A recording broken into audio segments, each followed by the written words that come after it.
All right, so let's jump into the first case study. This one is a platform that everyone knows about, although true to the spirit of the show, we will not reveal the name, but this is a company that was started in the B2C world and they wanted to not migrate over, but they wanted to extend their offering into a business set. So give us some background Yeah, on this one. I think it's fair to say that this is a well-recognized global social network that, and you put it beautifully. They obviously had a ton of users, they had a ton of traffic, and they were looking to exploit, if I could put it that way, all of that traffic and all of their acumen that they developed into a business offering, primarily for small businesses. And this would be kind of similar to, if you know the company Shopify. So my client wasn't Shopify, but kind of similar offer where how can we use this platform to allow small to medium business size owners to use our tools that we were developing and also obviously access the audience that they had.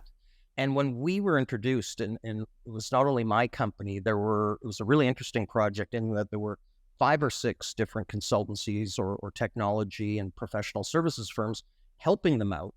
And so we really had to coordinate amongst ourselves as to, what was our lane and what were we doing.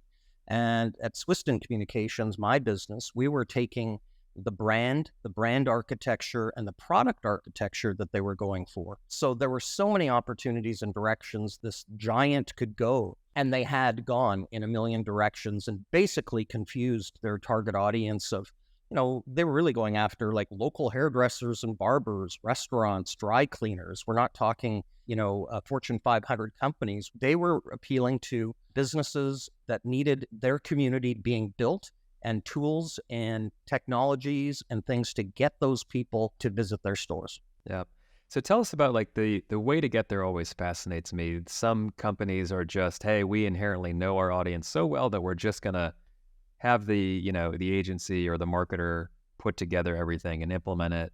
Did they go that path, or were they more reserved and did more market research and testing? No, they were really aggressive and wanted to get something happening fast. I think they sensed that even though they're this giant, that there were going to be companies nipping at their heels and niche players going to steal this type of business. So they were quite quick on decision making, which kind of surprised me. I thought we would be dealing with multiple levels and groups, but they were maybe committees, but they were quite flat and quick to go.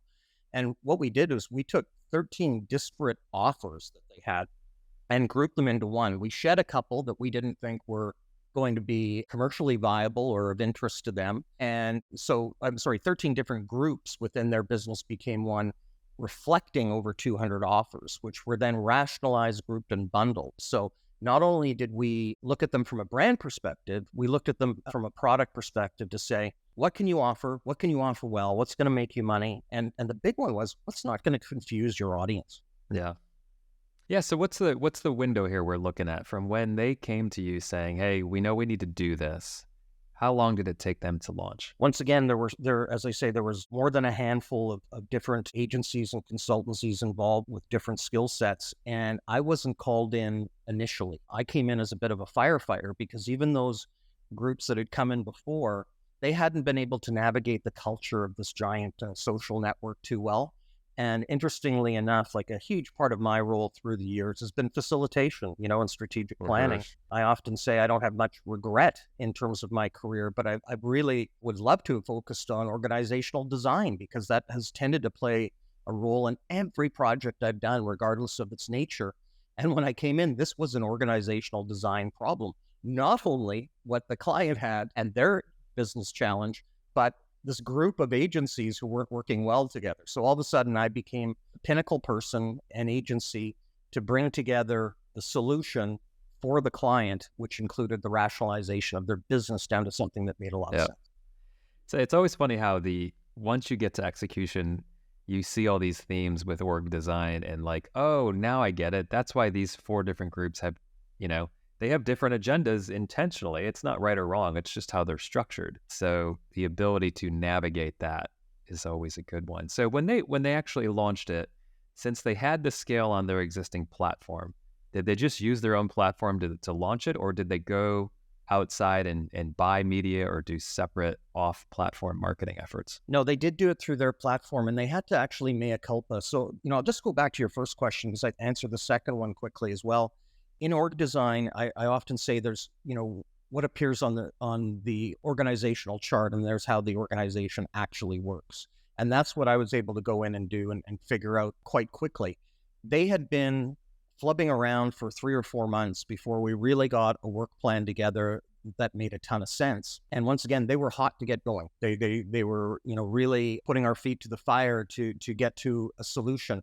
Like a good plan this week, better than an excellent plan next week. And I could say it was a very good plan. And if we had more time, we could have been better. But I liked the impetus. The impetus really got us going. But no, they had to kind of mea culpa to the audience, because for 2 or 3 years, they'd been floundering. They hadn't been doing as well. They had confused people, literally turned people off. And we had that discussion. We said, is this actually an external campaign launched through other channels, some traditional and some not? And they wanted to reestablish their credibility by doing everything on their own platform. And I actually applaud them for it. It worked out really well. And they had to provide some financial incentives. They had to hook people, in a monetary way. But we were very provocative in the messaging that we put out, and that gained attention and built an audience. Yeah. What was the outcome of everything? How did their audience react and adopt to the offering? We always say this in branding, that you want to do this. If you attend any marketing conference or read any material, you want the Harley Davidson community. You want that. You want Starbucks as the third place to go. All those things that have been resonant throughout my career. We did build a community, and to cite another brand as a comparison, I was kind of emulating, as I went through this process, certainly the strategic process with them, to emulate American Express's Open campaign, which is sort of that small business shopping thing, and really developing that sort of environment, community, look and feel, emotion to it. The one thing about B2B, and I would say this to your listeners adamantly, is that too much of B2B marketing communications is sort of clinical sales sheet, boring.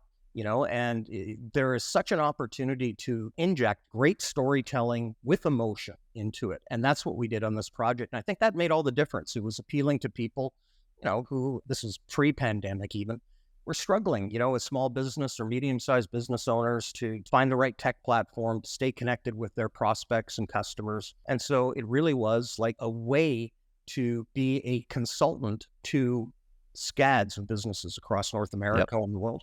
Yep. I had a chance to do some small business work in a former life, and it's fun. I mean, it was B2B small business, but it's very much a B2C play. And my lesson on that whole stint of work for like a year was just all about, like, you just got to find the pain of these small business owners. And if you can lead with the pain that they have and acknowledge it, then it's kind of like, hey, we know how to solve the pain. It's so funny how I wrote a book 5 years ago now called Why Marketing Works. And I can tell you that there's not an insight in there that would cause anyone to go, wow, this guy's a brainiac. It's really a collection of 7 principles that are tried and true.